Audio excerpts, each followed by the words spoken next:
It's episode 49 of the Keto for Women show.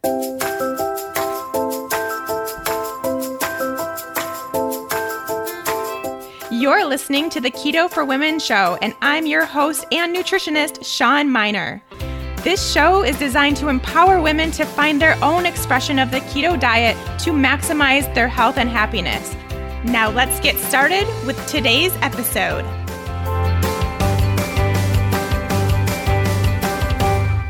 Hey there, friends. Welcome back. Thanks as always for joining me on Keto for Women today, and another very important episode that we need to chat about as women.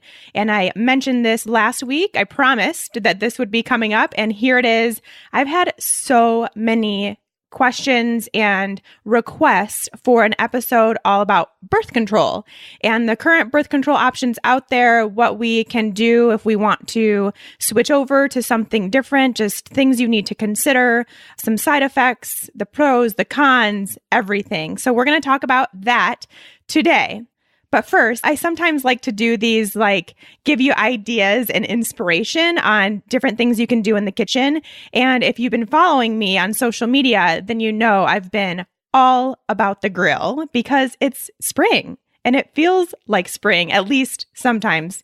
Here in Boulder, we're still kind of wavering, but we've had some really good days that feel like summer. And then as soon as that happens, I want to be out grilling. I've never actually owned my own grill. I have had roommates that have had a grill way back in the day, but it's been a while since I've been able to grill. And now in my new place, I have a balcony that has a hookup for a grill already here. So that was one of the first things that I did when I moved in was buy myself a grill and hook that all up. And it was a very dramatic process, which I'm not going to get to here on the podcast. I talked about it a little bit on my Instagram stories, but oh my gosh, it just was a mess. But I'm here and I have a grill.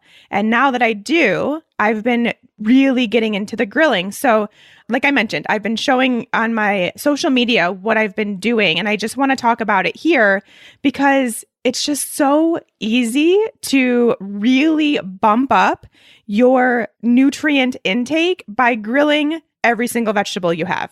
There's really not very many things that you can't put on a grill. Last week, I actually grilled beets and I got a lot of responses of, oh, I didn't know you could grill beets. And really, I mean, there's no reason not to at least try. I think next time what I would do is make them a little bit thinner. So we cut them up into kind of almost like a large fry shape. I guess kind of like a triangle cut shape. And it worked really well and they were so good, but I think that they could get even softer if they were a little bit smaller. So I might try next time just slicing them and then putting them right on the grill, just slicing them and then flipping them over almost like a burger, like a mini burger patty. So that was one thing I experimented with. But then I just want you all, if you have a grill, or even if you don't, just start experimenting with different vegetables and just try it. The cool thing with vegetables, especially with being keto, is that the more fat you add, the better it's going to turn out, no matter what method you're using to cook them. So on the grill, just cut them up, whatever you're going to do, and then make sure you're slathering them with some coconut oil or ghee or butter or something like that before you put them on, and then put some salt on there too. That's all you have to do. And you can do that with every single vegetable and they come out tasting amazing. So my favorites have been eggplant, slicing those, putting them right on the grill. Portobello mushroom caps, so good. So good. Again, putting them right on the grill. You can do carrots, parsnips, like I mentioned, beets, zucchini, just slice them. Same thing with like yellow squash, slice them long ways, put them right on the grill.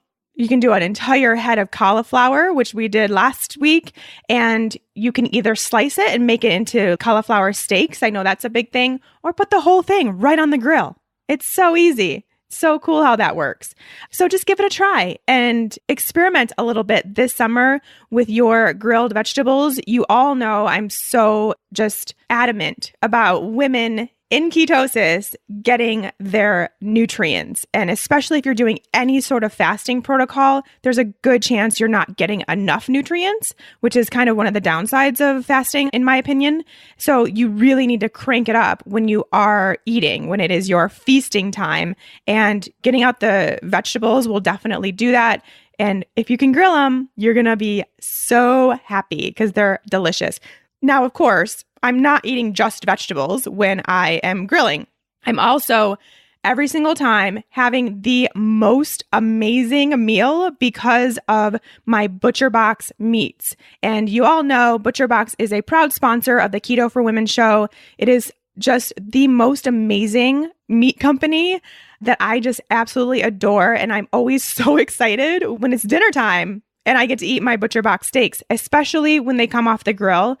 So I've done tenderloins, I've done ribeyes, I've done fillets, I've done pork chops, and I've even done chicken thighs all on the grill.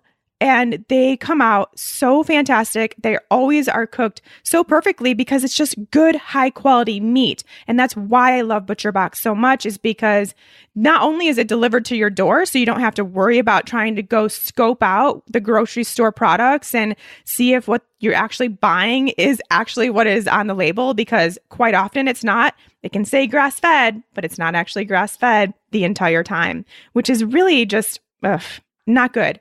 Not something that I think should be allowed in the stores, but they are. When you buy from ButcherBox, you can be guaranteed that those animals have been treated really well and have had a really great life. And that's what's important with our meat quality, is that those animals came from a healthy spot so that now we can be healthy too. So that's what ButcherBox does, and it's delivered right to your door. And right now, you have a few more weeks. You can get 2 pounds of free salmon, wild Alaskan salmon, 2 pounds. That is such an amazing deal. They just started adding salmon to their mix of their beef, pork, and chicken options. Now they have fish. Oh my gosh, it is so exciting. So head over to butcherbox.com/KFW. That stands for Keto for Women, just in case you didn't know, and get your 2 pounds of free salmon when you place an order with ButcherBox. That's butcherbox.com/KFW. All right, now that we've talked about food and I've gotten you all hungry, and now you're all going to go fire up your grills when you get home and put every single vegetable that you have on that grill with a bunch of coconut oil. And one more quick note about that. For some reason, I don't know what it is, when you have vegetables and coconut oil on a grill, it smells like popcorn. I have no idea why. I don't know if it's a particular vegetable, if it's the coconut oil, if it's the mix of the coconut oil and the grill. I don't know, but just be prepared that it's going to smell like popcorn, which is a nice added perk. All right, let's move on. Let's talk about birth control. So what I want to go over today, I mean, of course, not specifically related to keto, because we're talking about ways to protect ourselves from having an unwanted pregnancy. But I do see a really large population of women in the ketogenic space who are on the birth control pill for many times for not a really good, solid purpose. And they don't have the education to know what they're doing to their bodies, whether that's a good option for them or not. It's just kind of this oblivious thing. And I totally get it. But now I want to, again, because this is something that I'm very, very adamant about, of course, I want to empower you all to make the best decision for you on what your option of birth control should be. So the only way that I can do that is to educate and to explain kind of what the different options are, what some of the side effects of each one are, and then you can make that choice.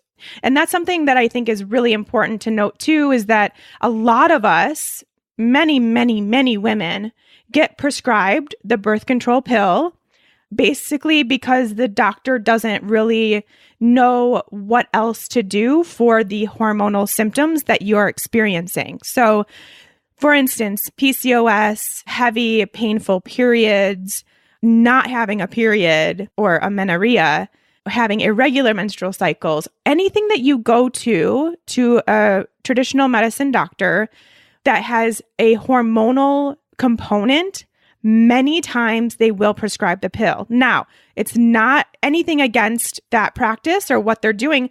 That is what they are taught to do. That's what they know to do. That's their job, is to take the symptoms that you come to them with and relieve them.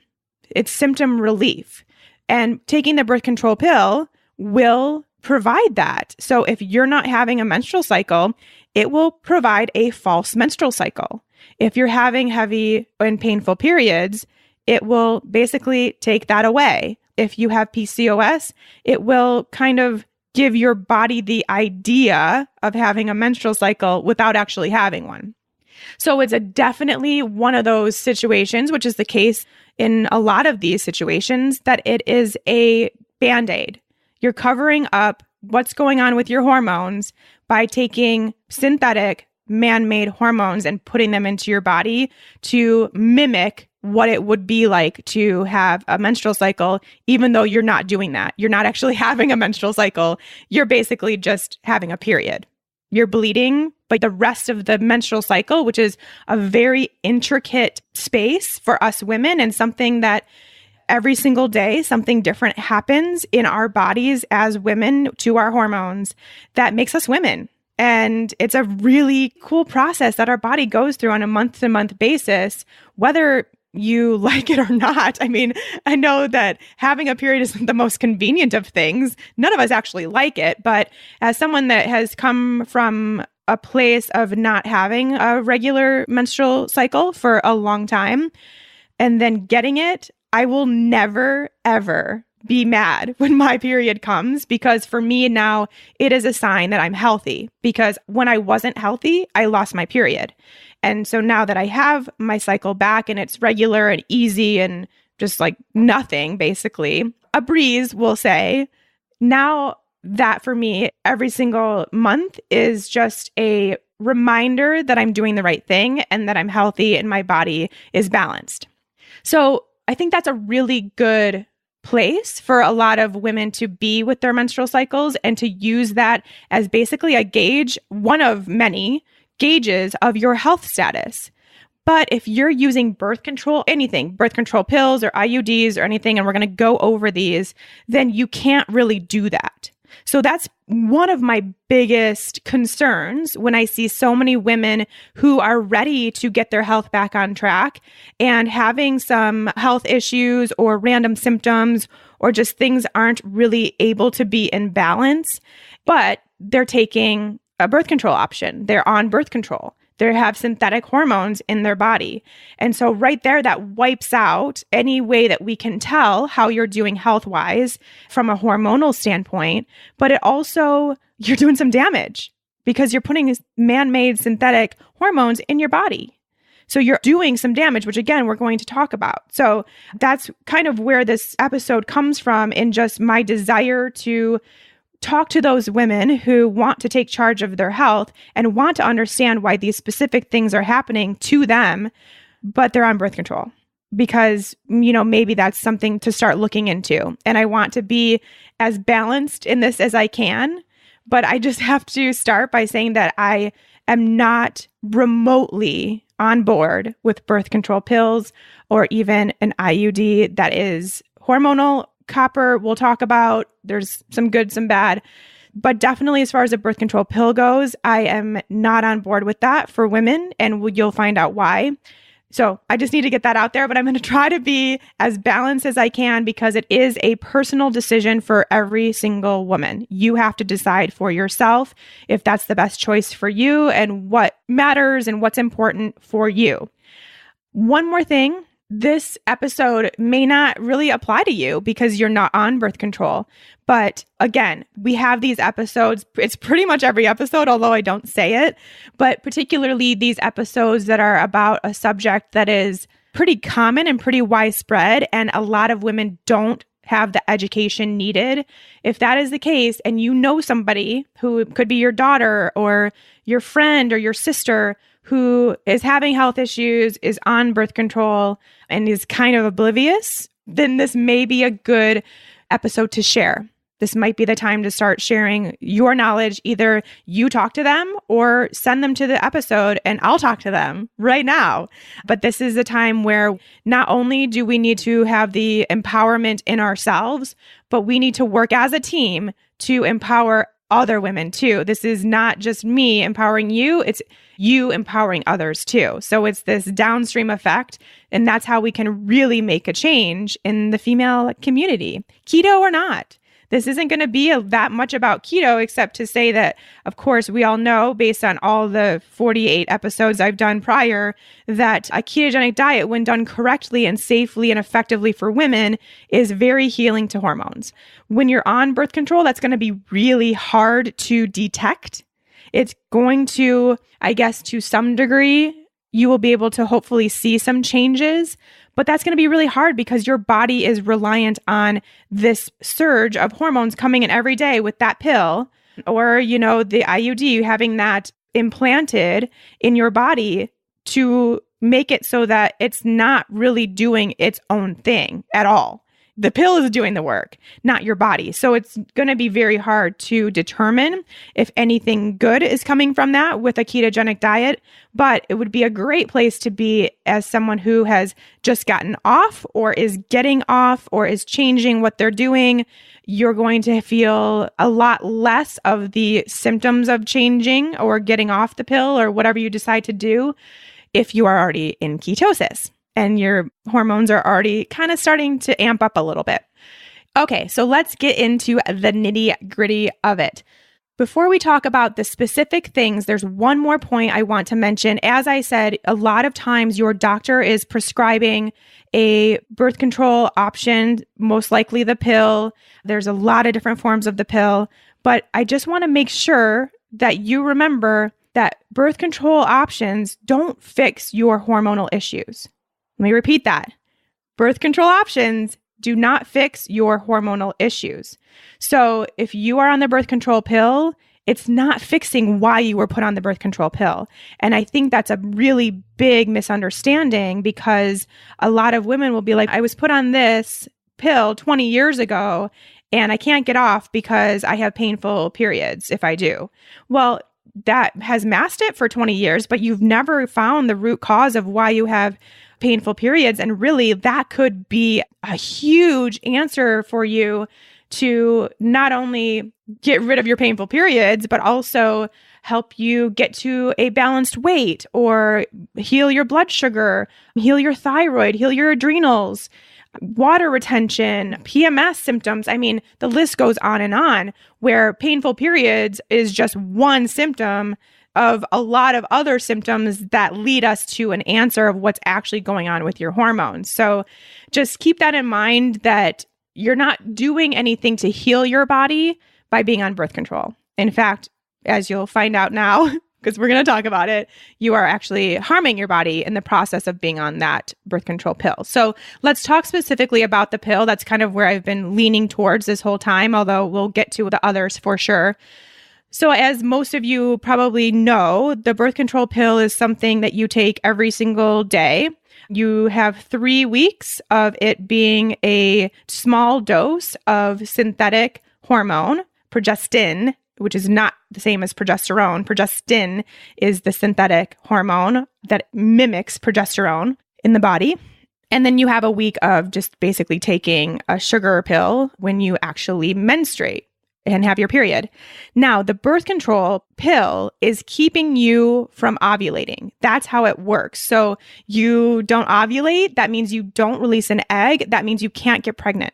That means that basically your entire menstrual cycle, as I said, that it's a dance, really, that intricate dance that our hormones do on a day-to-day basis as women. That's what makes us women. Your body is not doing that at all. So you will not ovulate. You will not have these increases in estrogen and progesterone throughout the month. You will not have this LH and FSH signaling process that determines the ovulation cycle and the menstruation cycle. That will all kind of be dysregulated. Everything's going to be dysregulated and you'll be reliant on the pill. So your actual hormones won't be doing a whole lot. What your body actually does won't be there. And that's really the tricky part because a lot of women are on the pill, and I was one of them. I was on the pill for 15 years straight, pretty much. You're on them for a very long time. And when that happens, obviously your body kind of forgets what to do on its own. Like it's been reliant on these synthetic hormones doing its work for years and years and years. And then you go off and your body doesn't know what to do. So we'll talk about what you can do if you do want to get off the pill, which really you're probably already doing if you're listening to this show and working on getting into ketosis or have been in ketosis. You're probably already doing it, but there's a few little tricks too that will help. But let's talk about the side effects of this. So we already know that you're not actually ovulating, which is a hugely important part of the female body. And a really cool thing that kind of needs to happen in your body to stay healthy. It's a really great tool for your body to use to regulate itself and keep itself balanced. Okay, so let's talk about these birth control pill side effects.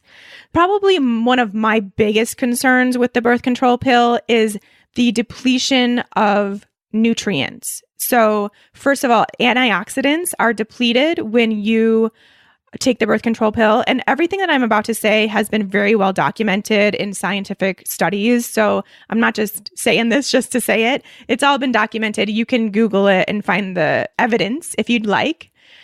So specifically vitamin E and vitamin C, they're very depleted when you are on the birth control pill. And those specific antioxidants work to protect your cells. So they're a cell protecting mechanism that is now depleted in those who take the birth control pill. And obviously, then you're leaving your cells open for damage, which, I guess, kind of hard to determine if that's actually happening in you. But I would say if you're taking the birth control pill and you've been on it for a few years, there's a really good chance. And that's not really something that you're going to just outwardly see. It's a more of an internal, like you just don't want that to happen and it's happening kind of thing. So just know that that could be going on for you. And then continuing on, like I mentioned, more nutrient depletion that happens with the birth control pill is with B vitamins. B vitamins are so important. They give us energy. They give us our neurotransmitters, which are like our feel-good, happy producing hormones in our brain. They also promote calmness. So that's really, I think, one of the biggest things that I think people can actually notice when you're on the birth control pill, especially over a period of time, is your personality changes a little bit. Like you're a little bit more edgy, or you don't have that calmness. You have a little bit more moodiness. You're not as happy, maybe a little bit of depression. I think really seeing those changes in your mood and personality are something that a lot of women can notice when they are on the birth control pill. And don't think that it's because of your hormones. It's because of your B vitamin depletion. And more so with the B vitamins too, they also work at balancing your actual sex hormones. They're really important for your liver detox, which we just did an episode about how important it is to detox your liver. They work to build your thyroid hormones. They work on your immune system. They are important for tissue repair. So there's a lot of other reasons, like basically B vitamins are no-brainers. Like we need those, and it's not going to be the same, or you can't just, I guess, supplement with it just to a maximum degree and still take the birth control pill. That's not really how it works. It needs to come from bioavailable food sources would be the best way to up your B vitamins. And it's still going to cause a depletion because we all have a problem with B vitamin depletion. And it's just going to amplify that when you are on the birth control pill. Another big thing, it's scary to think about it, but there are, again, very documented cases of showing that those that have been on birth control pills have a higher risk of breast cancer, ovarian cancer, cervical, liver, uterine cancer. Those are some pretty serious risks, and all from just taking this tiny little pill. So although it seems like you're not doing a whole lot and you're just preventing a baby from coming into your life at a time where you're not ready, this is serious stuff. These are things that have been shown to be true and need to be taken seriously.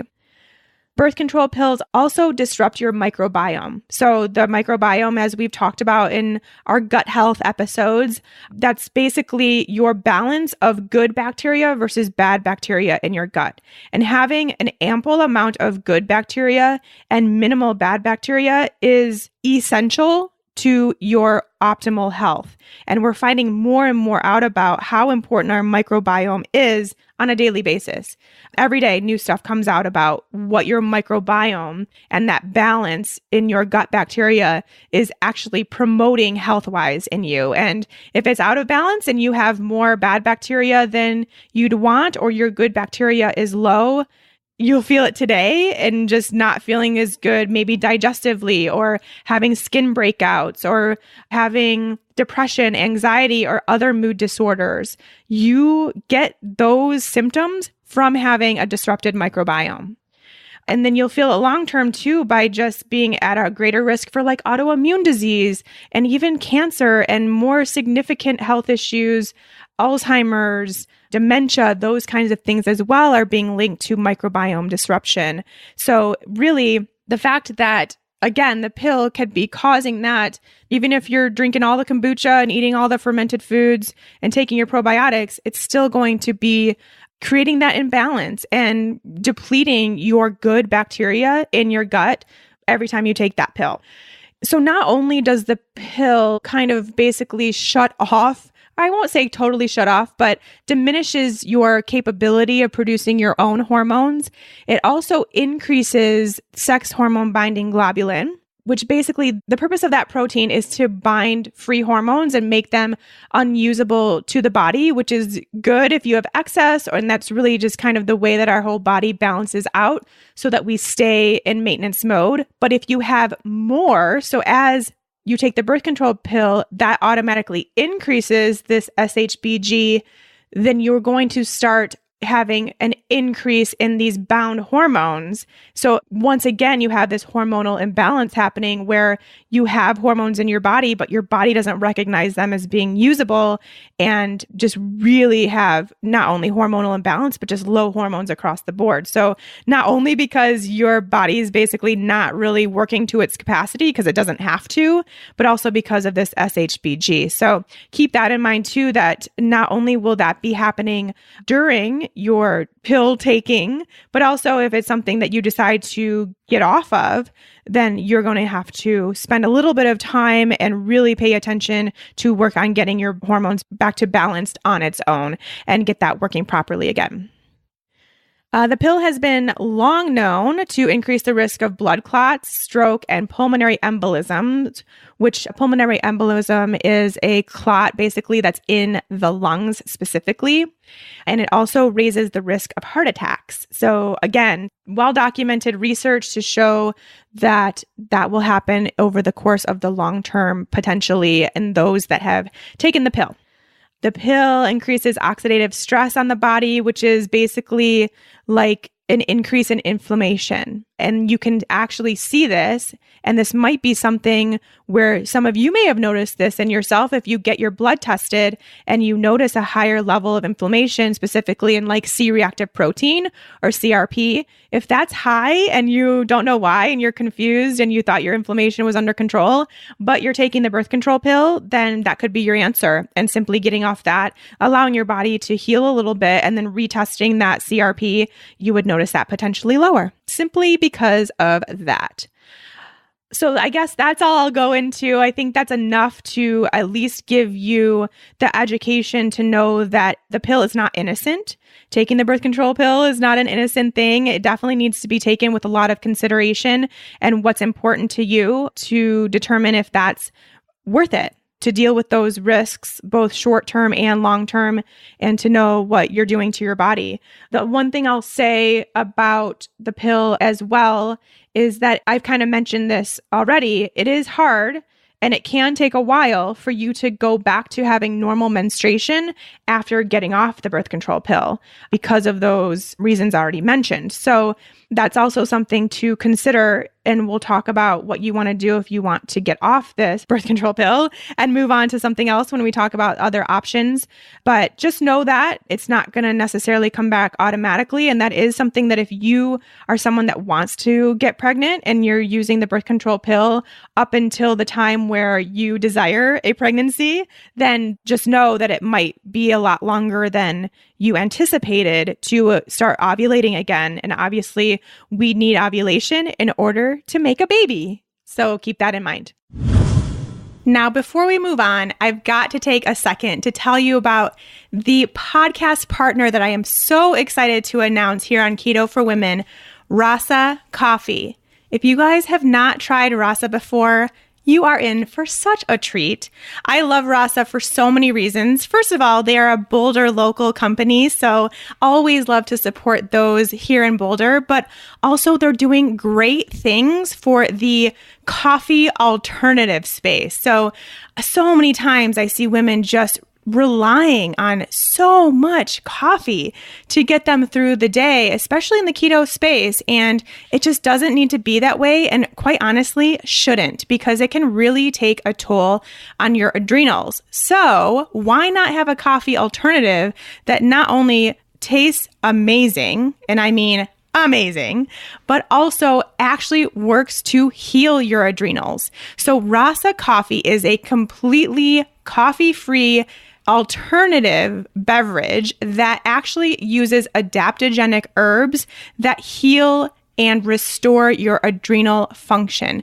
So it's an herbal support. It tastes amazing. You brew it very similarly to coffee. I like to brew it in my French press and it works really well. I also love to have it bulletproof style, quote unquote, with some coconut oil or ghee blended in. It tastes like heaven. I cannot wait for you all to try this.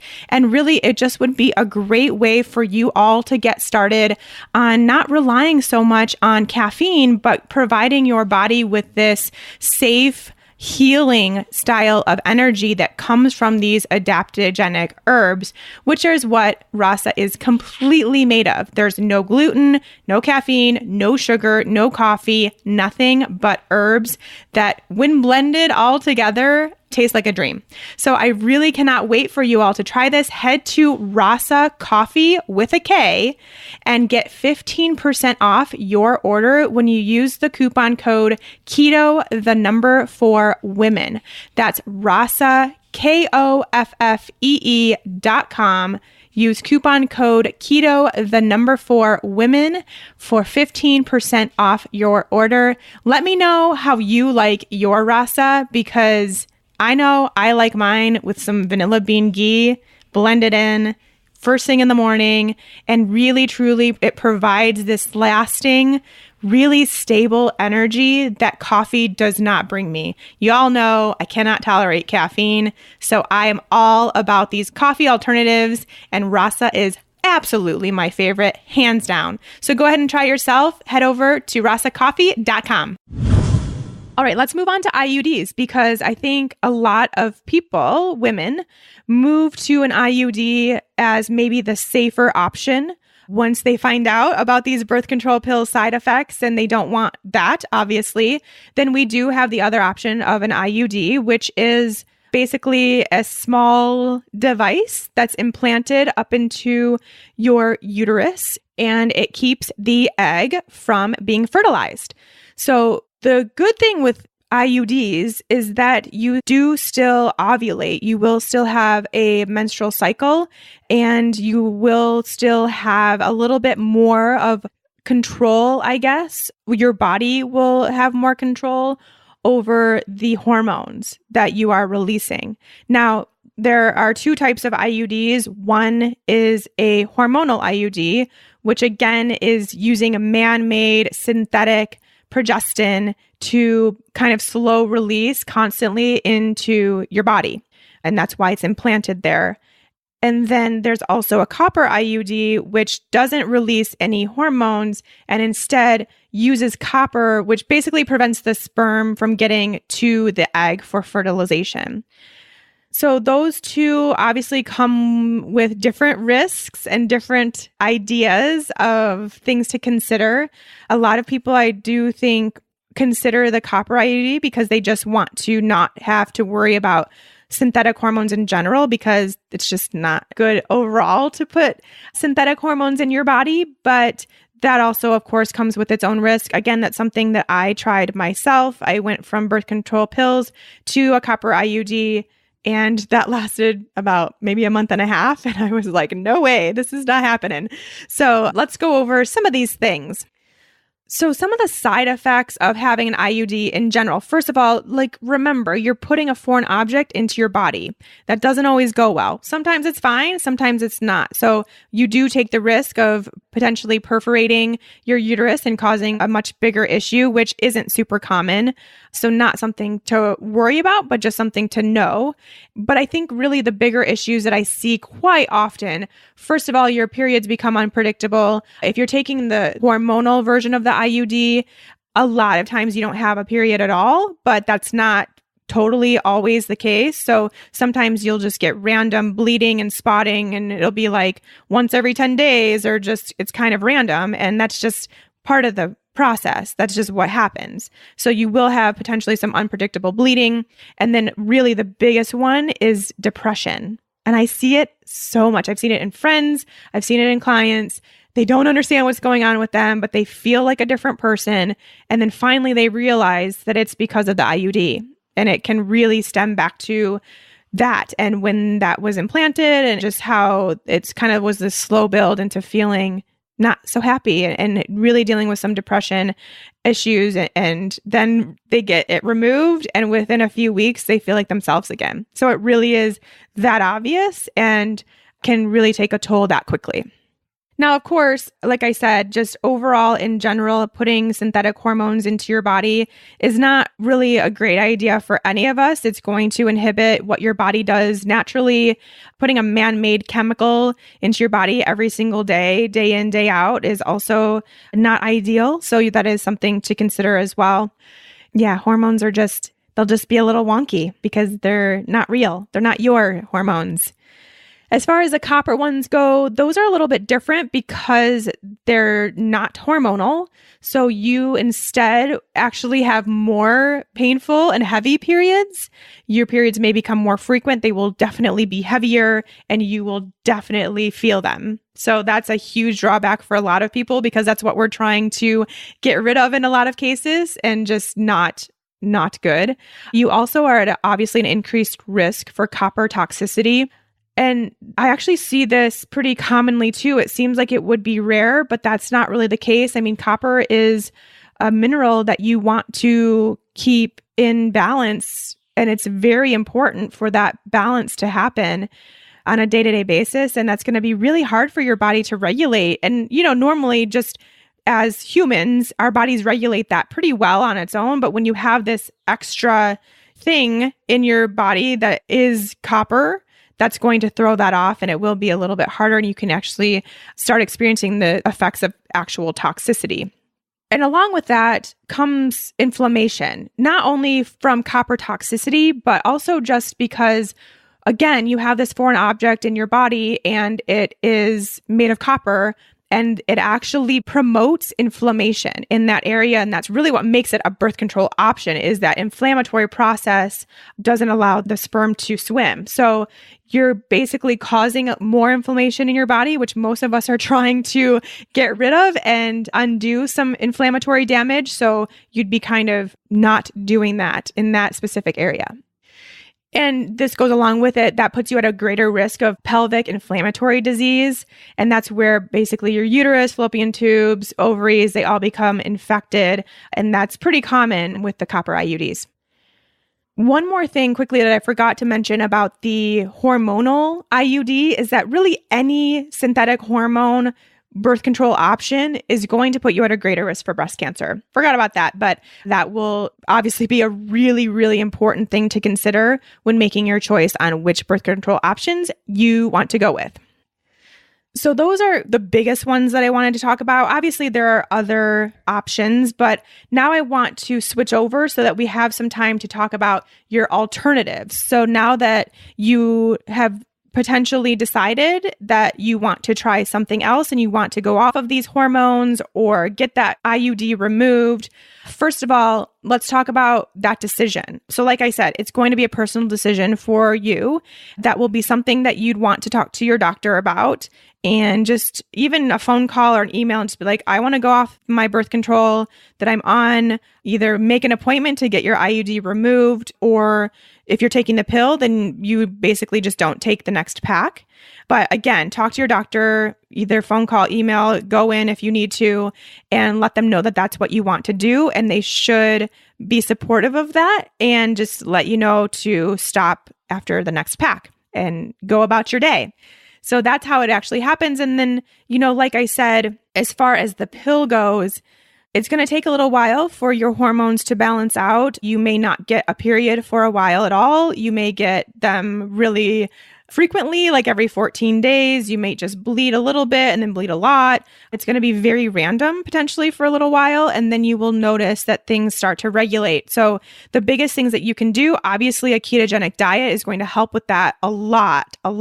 So in any case, definitely make sure you're eating a high-fat, low-carbohydrate diet. Get into ketosis. Make sure you're eating enough food. All the things that we talk about here on Keto for Women. Make sure all that is happening and you're in the safe place as far as your diet goes. And then really also work on other stressors in your life. Really use that as a time to take more opportunities for self-care and self-love, and take naps if you want to, work out, go for walks in nature, all the things that can really help calm you. So basically, as you can see, we're just trying to not have any stress on the body during that time. That's what your main goal should be. That's what will help you get your period back quicker and help you start ovulating quicker. So that's all it is. That's all it is just really reducing the amount of stress that you can in your body and in your life and in your mind and all the things that we talk about in order to get your period back a little bit quicker and make that transition quicker. Now, IUD, same rules apply, like definitely ketogenic, definitely work on your stress levels during that time. Hopefully it will come back a little quicker because like I said, even if with the hormonal IUD, you're still producing some hormones on your own, you're still potentially ovulating. So you would potentially have an easier time getting off of that. The hardest thing is really making the appointment and going to get it taken out. And it doesn't feel great. So, it's not terrible, but it doesn't feel great. So that's really the hardest part. And there may be some bleeding that comes along with that, but that will be short term.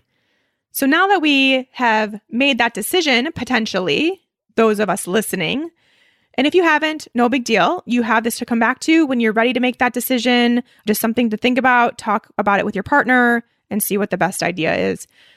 But let's move on to what we can do if you don't want to have a baby, or if you do want to have a baby. We'll talk about that too. So obviously the first one, condoms, the longest running birth control option, probably, I would say. There's a lot of different options. There's lambskin if you have sensitive skin. There's synthetic, there's latex, depending on what your preference is. Of course, I know it's not the most convenient. I know it's not the most fun, potentially, for some people. Some people like them. It just depends. If that's what you're comfortable doing, then again, it's going to be something to talk with your partner and see if that's the best route to go for you. There's like a diaphragm or a cervical cap that you can use. The diaphragm, both of them just go, basically you insert them up into your vagina before sex, and typically there's spermicide involved, and it will basically block the sperm from getting anywhere, which is really convenient and nice. There's different sizes too, based on if you've had a baby or how old you are. If you haven't had a baby, and you just have to find one that fits snugly, and then that would be a good option too. Again, probably a little bit inconvenient as far as having to insert that at potentially inconvenient times or whatever, but also an option. Now, let's talk more deeply about my favorite option. And this is something that Jimena and I kind of mentioned too. And I know I've talked about it a little bit in the past as well. But this natural family planning, also known as fertility awareness method, and there's some other little acronyms too. But if you ever see NFP or FAM, that's what that means. And I just adore this method of birth control. And this is where it can be used for birth control right now. And then down the line, it can be used for family planning to try to conceive. And that is really where just having this knowledge right now, even if it's not a time where you want to start a family, having this knowledge will make it so much easier when you do, because you're going to know your body so well. And that's really one of the biggest reasons why I like the natural family planning method so much, is because you learn so much about yourself and your body, and you have a whole different level of respect for your body and everything it does on a daily basis, and how intricate our female bodies are. It's like, man, we're cool. We do some cool stuff on a day-to-day basis. And that's what I kind of learned about myself when I started doing the natural family planning method. And just, it was so cool to get to know this stuff about myself and just have that connection with my body. And now I really want you to have that too, because it's very empowering. It makes you feel like a pretty badass woman, I must say. Let's talk about what this means if you don't know. Okay, so this is another reason why I love this method, is because it's free, or at least really inexpensive. You may have to buy a thermometer, and it is super effective, like crazy effective once you get to know yourself a little bit. And no hormones. So those are all my reasons for loving this natural family planning.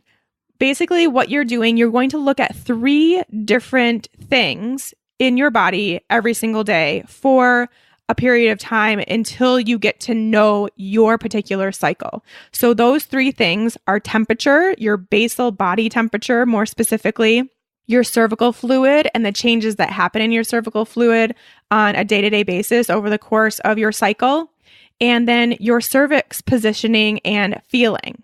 So those 3 things, when used in combination, you will know the exact day pretty much that you ovulate. And when you ovulate is when you are fertile. And that's when you can actually make a baby. And surprisingly, it's only about 12 to 24 hours of a window to where that can actually take place. It's a very small period of time. So if you give yourself a little bit of room on either end, just for the little bit of human error that may happen, then you will be almost at 100% effective of not making a baby, or of making a baby if you use that window to have sex. So let's talk about these 3 things in a little bit more detail. The temperature. So basically, you are taking your temperature right when your eyes open. The very first thing you do when you wake up, before you get out of bed, before you kiss your partner, before you go to the bathroom, anything, you're taking your temperature. That's your basal body temperature. It is worth it to get a really good thermometer to do this, where you actually have a very precise measure, because you're going to want to see how that temperature changes throughout the month. So your temperature will increase by a pretty significant degree. I would say 0.5 to 1 degree Fahrenheit.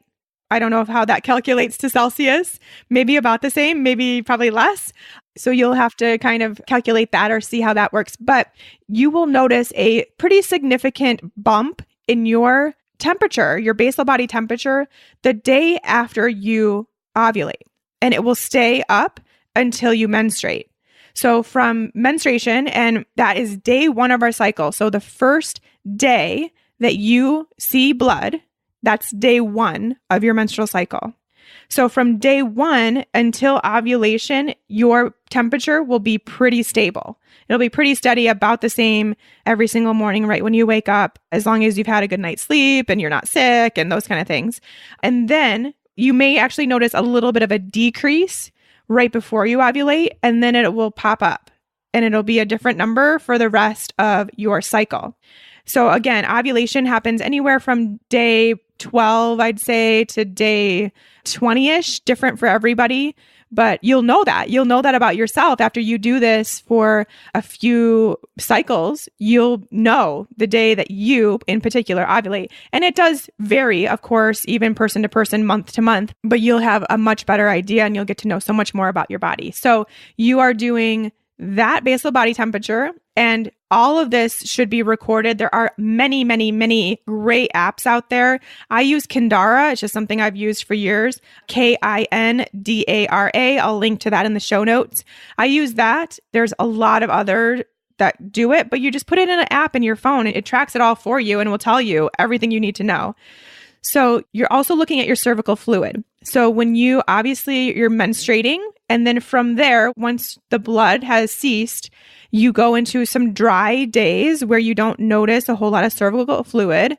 And then it kind of slowly starts increasing until ovulation occurs. And you will know if you start really looking and paying attention and using your fingers to kind of test yourself, you will know that you're ovulating or close to ovulation simply by the changes in your cervical fluid. So around ovulation, it gets very egg whitey. So it will be gel-like almost, and you will be able to, I want to say like stringy, you'll be able to see a string form. It's really hard to explain. I'm not doing a very good job, but you will notice it will be very egg whitey and slippery. And that is a sign that you're ovulating. That's what needs to happen in order for the sperm to get to the egg. So that's your sign right there. So that in itself is hugely important, although you do want to at least start by doing all three of these before you totally rely on it, because you want to know more about yourself. And then the last one would be the changes in your cervix. So again, using your fingers, you can start to kind of learn more about what happens to your cervix over the course of the month. So when you are ovulating or close to ovulation, your cervix gets higher and softer. So you will notice a change in the actual feeling of it, whereas every other point in the month, it will be hard. It'll be much harder, and you will really be able to feel that very easily. So now you can see if you have these three things that show you exactly the time that you're ovulating, you take a few days on either side of it to either use additional protection or to abstain from sex, then you have a large part of the month where you know you will not get pregnant because your body's not there. Your body's not doing that. It's not that time. So this is also a really good tool to use just to learn more about how your hormones are doing and if you're actually ovulating, because there's many women, like I've mentioned before, that have a period, but they don't ovulate. So this is a really good test to see how you're doing. I would say the only downside to this is that, of course, you need to have a somewhat normal menstrual cycle, but it doesn't have to be like spot on every single month. You're still going to learn so much more about this as you keep doing this. So this is something that you basically kind of need to keep doing, I would say, for probably about 6 months-ish to learn this stuff, do all three pieces to it. And then from there, you've learned hopefully a lot. And hopefully during this time, you also started regulating your menstrual cycle too. So maybe you've noticed some changes in your menstrual cycle and it's getting more regular because you've either gotten off of the birth control pill or you're no longer on the IUD. So your body has a chance to regulate and learn how to do that process again for itself. So it's just a really good tool. I really think that every woman who is having or should be having a menstrual cycle, meaning you're still in that age range, should be doing this. Obviously, of course, unless you're on birth control or something like that, where you're preventing a normal menstrual cycle. So I would love for you all to give this a try. I know it sounds so scary to have like no protection, but you're really protecting yourself to the maximum degree because you've learned so much about your body and you know exactly what your body's doing every single day.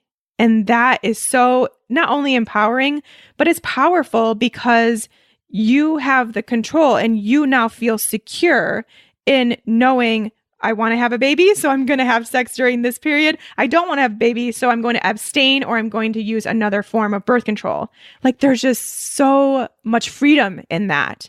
Now, I know this was a really quick synopsis of what it actually is, and I think it would behoove everyone to learn a little bit more. Obviously, I only had a few minutes to explain it, but hopefully it's given you enough information to where you want to at least give it a try and learn more. And if that's the case, I highly recommend the book, Taking Charge of Your Fertility.